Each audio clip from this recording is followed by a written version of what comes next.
Oceans वैसे ही mysterious और unexplored हैं जैसे स्पेस के दूर के हिस्सों में होता है। अर्थ के सरफेस का 70% से ज़्यादा हिस्सा ये ब्लू डेप्थ कवर करती हैं, जिसमें छुपे हुए हैं हमारे प्लेनेट के पास्ट, प्रेजेंट और फ्यूचर के सीक्रेट्स। इंटरेस्टिंगली नासा जो यूजुअली स्पेस मिशन पर फोकस करती है, एक टाइम पे अपने सिग्निफिकेंट रिसोर्सेस ओशियंस को एक्सप्लोर करने में लगाए थे। तो ये क्वेश्चन उठता है, नासा ने अपने ओशन प्रोजेक्ट्स क्यों बंद कर दिए और सिर्फ स्पेस पे ही क्यों फोकस किया। मिड 20th सेंचुरी के दौरान नासा ने कई ओशियंस एक्सप्लोरेशन मिशंस स्टार्ट किए थे। मैन्ड और अनमैन्ड सबमरीन्स का यूज़ किया गया था ओशियंस के डीपेस्ट पार्ट्स को एक्सप्लोर करने के लिए, ताकि ओशन के सरफेस का नीचे छुपे सीक्रेट्स को समझा जा सके। ये एक फोकस्ड एफर्ट था अर्थ को समझने का, उसके एक हिडन एस्पेक्ट डीप ओशन के थ्रू।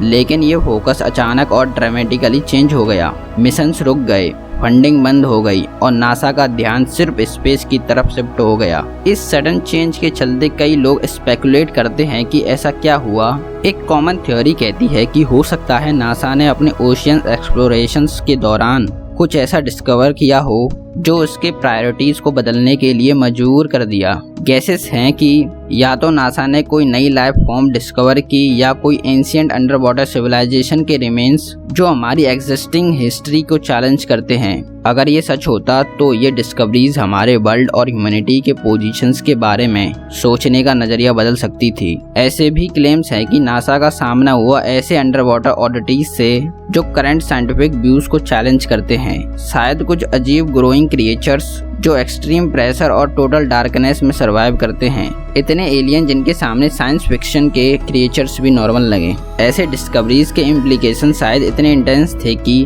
नासा ने डिसाइड किया कि स्पेस पर फोकस करना ज़्यादा बेहतर होगा, क्योंकि पब्लिक इंटरेस्ट और फंडिंग वहां से आसानी से मिल सकती है बिना किसी कंट्रोवर्सी के। इन सब थ्योरीज को फ्यूल करती हैं वो हिंट्स जो सीक्रेट अंडर वाटर फैसिलिटीज और कुछ कास्ट्रोफोबिक पास्ट इवेंट के बारे में बताती हैं जो ग्लोबल स्टेबिलिटी को डिस्टर्ब कर सकती हैं। ये सब स्पेकुलेटिव बातें हैं, लेकिन हिस्ट्री में कई बार गवर्नमेंट और बड़े इंस्टीट्यूशंस ने ऐसी इंफॉर्मेशन छुपाई है जो पब्लिक पैनिक क्रिएट कर सकती थी। तो अगर नासा ने कुछ डिस्टर्बिंग डिस्कवर किया तो हो सकता है उन्होंने उसे छुपा लिया हो। डीप सी एक्सप्लोरेशन की लॉजिस्टिकल चैलेंजेस भी बहुत बड़ी होती हैं। एक्सट्रीम डेप्थ पर कांस्टेंट क्रशिंग प्रेशर होता है और परपेचुअल डार्कनेस में वो जगह एक इटर्नल नाइट की तरह लगती है। इस एलियन एनवायरनमेंट को एक्सप्लोर करने के लिए जो टेक्नोलॉजी और पैसे चाहिए होते हैं वो यूज होते हैं। नासा के पास टेक्नोलॉजी तो थी, लेकिन शायद फाइनेंशियल और पॉलिटिकल सपोर्ट उतना नहीं था जितना स्पेस के लिए था।